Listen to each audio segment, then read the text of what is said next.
श्री खाटू श्याम जी कथा।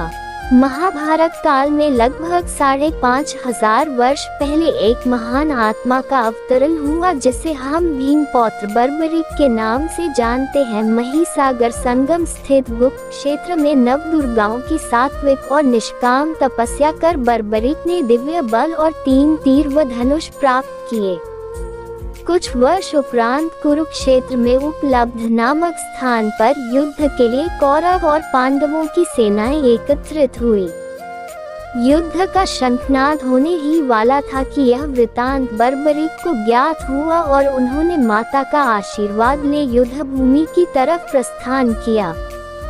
उनका इरादा था कि युद्ध में जो भी हारेगा उसकी सहायता करूंगा। भगवान श्री कृष्ण को जब यह वृतांत ज्ञात हुआ तो उन्होंने सोचा कि ऐसी स्थिति में युद्ध कभी समाप्त नहीं होने वाला।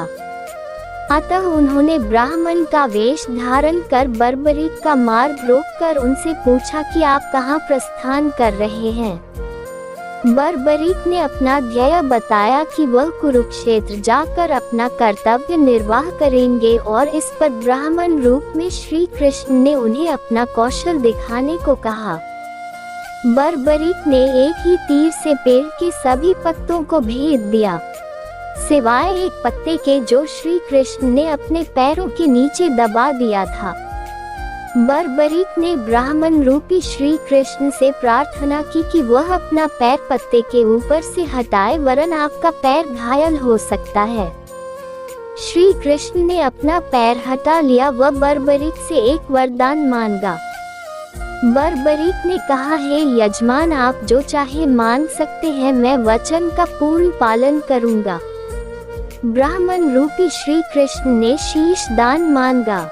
ये सुनकर बर्बरीक तनिक भी विचलित नहीं हुए, परंतु उन्होंने श्री कृष्ण को अपने वास्तविक रूप में दर्शन देने की बात की, क्योंकि कोई भी साधारण व्यक्ति ये दान नहीं मांग सकता। तब श्री कृष्ण अपने वास्तविक रूप में प्रकट हुए। उन्होंने महाबली, त्यागी, तपस्वी वीर बर्बरीक का मस्तक रणचंडिका को भेद करने के लिए मांगा और साथ ही वरदान दिया कि कलयुग में तुम मेरे नाम से जाने जाओगे, मेरी ही शक्ति तुम में निहित होगी। देवगण तुम्हारे मस्तक की पूजा करेंगे जब तक ये पृथ्वी, नक्षत्र, चंद्रमा तथा सूर्य रहेंगे, तब तक तुम लोगों के द्वारा मेरे श्री श्याम रूप में पूजनीय रहोगे। मस्तक को अमृत से सींचा और अजर अमर कर दिया। मस्तक ने संपूर्ण महाभारत का युद्ध देखा एवं युद्ध के निर्णायक भी रहे।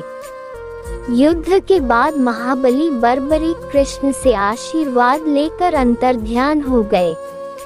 बहुत समय बाद कलयुग का प्रसार बढ़ते ही भगवान श्याम के वरदान से भक्तों का उद्धार करने के लिए वह खाटू में चमत्कारी रूप से प्रकट हुए। एक गाय घर जाते समय रास्ते में एक स्थान पर खड़ी होकर चारों थनों से दूध की धाराएं बहाती थी। जब ग्वाले ने ये दृश्य देखा तो सारा वृतांत भक्त नरेश खंडेला के राजा को सुनाया। राजा भगवान का स्मरण कर भाव विभोर हो गया।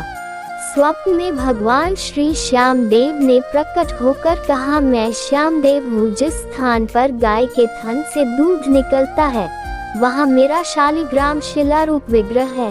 खुदाई करके विधि विधान से प्रतिष्ठित करवा दो। मेरे इस शिला विग्रह को पूजने जो खाटू आएंगे उनका सब प्रकार से कल्याण होगा। खुदाई से प्राप्त शिलारूप विग्रह को विधिवत शास्त्रों के अनुसार प्रतिष्ठित कराया गया। चौहान राजपूतों में नर्मदार कंवर हुई है जिन्होंने इस विग्रह को आतताइयों के विध्वंस से बचाने हेतु झोपड़ी में रखा एवं सेवा पूजा की। औरंगजेब के शासनकाल में पुराने मंदिर का विध्वंस हो गया तथा उसके बाद जहां भगवान श्री श्याम देव का विग्रह प्रतिष्ठित किया गया वह आज भी विद्यमान है, जहां देश के सभी कोनों से श्याम प्रेमी पूजा अर्चना एवं दर्शनार्थ आते हैं। अब नर्मदा कंवर के खानदान के ही चौहान राजपूत पुजारी हैं। जय श्री श्याम। खाटू श्याम मंदिर को भगवान श्री कृष्ण के कलयुगी अवतार के रूप में जाना जाता है। खाटू श्याम मंदिर राजस्थान के सीकर जिले में स्थित है, जहां हर साल बड़ी संख्या में भक्त आते हैं। इस तीर्थ स्थल में कृष्ण और बर्बरीक पूज्य देवता हैं, जिन्हें अक्सर कुलदेवता के रूप में पूजा जाता है। मूर्ति दुर्लभ पत्थर से बनी है। भक्तों का मानना है कि मंदिर में बर्बरीक या खाटू श्याम का सिर है, जो एक महान योद्धा थे, जिसने कुरुक्षेत्र युद्ध के दौरान कृष्ण के अनुरोध पर अपना सिर बलिदान कर दिया था।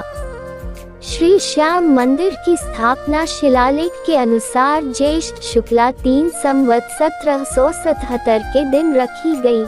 फाल्गुन शुक्ला 7 संवत 1777 को श्री श्याम जी सिंहासन में विराजमान हुए। खाटू श्याम जी का प्रमुख पर्व खाटू श्याम धाम का फाल्गुन मेला काफी प्रसिद्ध है। इस मौके पर यहाँ बड़ी संख्या में श्रद्धालु निशान यात्रा में शामिल होते हुए आते हैं तथा फाल्गुन मास के शुक्ल पक्ष की एकादशी अर्थात आमल की एकादशी तिथि को फाल्गुन मेले का सबसे महत्वपूर्ण दिन होता है। ऐसा माना जाता है कि खाटू बाबा के इस दिन दर्शन मात्र से भक्तों के जीवन के सभी कष्ट दूर हो जाते हैं एवं बाबा श्याम सबकी मनोकामनाएं पूरी करते हैं। कार्तिक शुक्ल एकादशी अर्थात प्रबोधिनी एकादशी को श्याम बाबा का जन्म दिवस मनाया जाता है।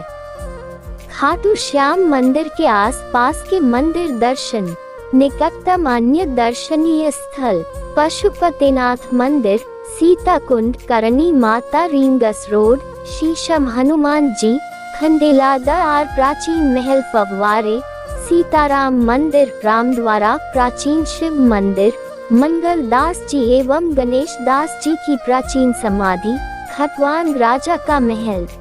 नमस्ते दोस्तों, ये जो वीडियो हम आप लोगों के लिए बनाते हैं, अगर आप लोगों को हमारी यह वीडियो अच्छी लगे तो प्लीज हमारे चैनल को सब्सक्राइब करें ताकि इस तरह कोई भी वीडियो बनाए तो उसका नोटिफिकेशन आप पर सबसे पहले पहुंचे।